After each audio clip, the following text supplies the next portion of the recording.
Centre point Tamil Nadu நேயர்களுக்கும் பாஜக போன்ற சங் பரிவார சக்திகள் தமிழ்நாட்டில் கால் வைத்தால் தமிழ்நாடு கலவர பூமி ஆகிவிடும் என்று பல்லாண்டு காலமாக எச்சரிக்கை விடுத்து அவர்களை எதிர்த்து களமாடி கொண்டிருக்கும் எழுச்சி தமிழர் முனைவர் டாக்டர் திருமா வளவன் அவர்களின் அரசியல் நடவடிக்கைகளை கவனித்துக் கொண்டிருக்கும் தமிழ் சமூகத்திற்கும் வணக்கம். உச்சநீதிமன்றத்தின் தலைமை நீதிபதி PR கவாய் அவர்களின் மீது செருப்பு வீசி தாக்குதல் நடைபெற்றது. நாடு முழுவதும் ஒரு மிகப்பெரிய கொந்தளிப்பை அது உருவாக்கி இருக்கிறது.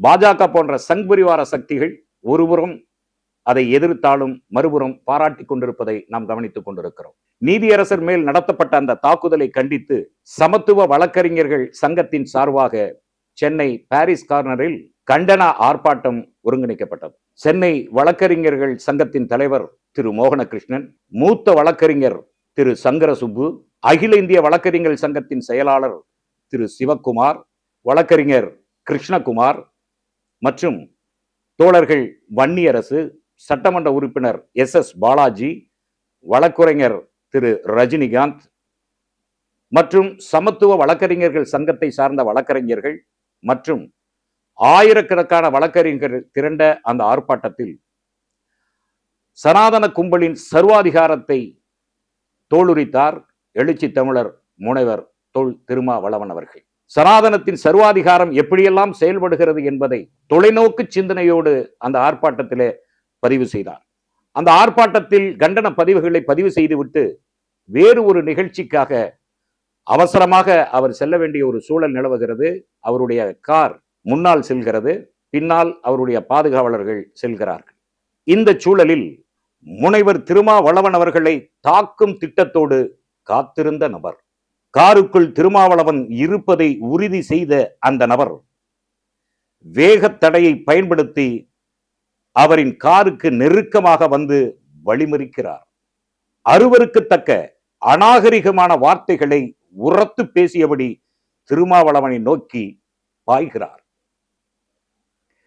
நிலைமையை உணர்ந்து கொண்ட பாதுகாவலர்கள் அந்த ரவுடியின் தாக்குதலை தடுப்பதற்காக முயற்சி செய்கிறார்கள்.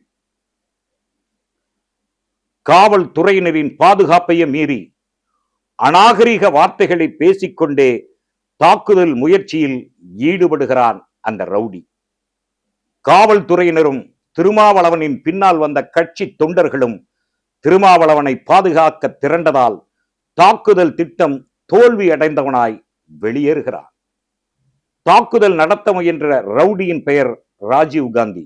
மாண்பமை நீதி அரசர் முன் பொறுக்கித்தனமாக பேசியதால் 1/8/23 இந்த ரவுடியின் உரிமத்தை பார் கவுன்சில் ரத்து செய்துள்ளது குறிப்பிடத்தக்கது. நடந்த உண்மைகள் அனைத்தும் காட்சிகளாக பதிவாக இருக்கிறது. நேரில் பார்த்தவர்களும் சாட்சிகளாக இருக்கிறார்கள். முனைவர் திருமா வளவன் அவர்களின் கார் அந்த நபரின் மீது மோதியது. விசிகாவினர் அவரை தாக்கினார்கள் என்று பொய் செய்தியை பரப்பிக் கொண்டிருக்கிறது ஊடகங்கள். உண்மைகளை திரித்து பொய்களை பரப்பும் இந்த ஊடகங்கள் வன்மையாக கண்டிக்கத்தக்கது. அப்படிப்பட்ட ஊடகங்களுக்கு ஊக்கம் கொடுக்கும் அண்ணாமலை போன்ற பெரும் சங்கிகள் நீதி அரசின் மீது நடத்தப்பட்ட தாக்குதலை பற்றி இன்னும் ஒரு வார்த்தை பேசவில்லை. ஆனால் நடைபெறாத ஒன்றை திரித்து, நடைபெறாத ஒன்றை முன்னுக்கு பின் முரணாக பேசி முனைவர் திருமா வளவன் அவர்கள் மீது களங்கம் கற்பித்துக் கொண்டிருப்பதை தமிழ் சமூகம் கவனித்துக் கொண்டிருக்கிறது என்பதை சங்கிகள் எச்சரிக்கையோடு கவனிக்க வேண்டும். இது போன்ற திரிவுவாதங்கள், இது போன்ற அபாண்டமான பொய்கள், இது போன்ற அவதூறு பிரச்சாரங்கள் ஒருபோதும் திருமாவளவனின் அரசியல் நடவடிக்கைகளை முடக்கிவிட முடியாது என்பதை இந்த நிகழ்வின் மூலம் எச்சரிக்க கடமைப்பட்டுள்ளோம். நன்றி.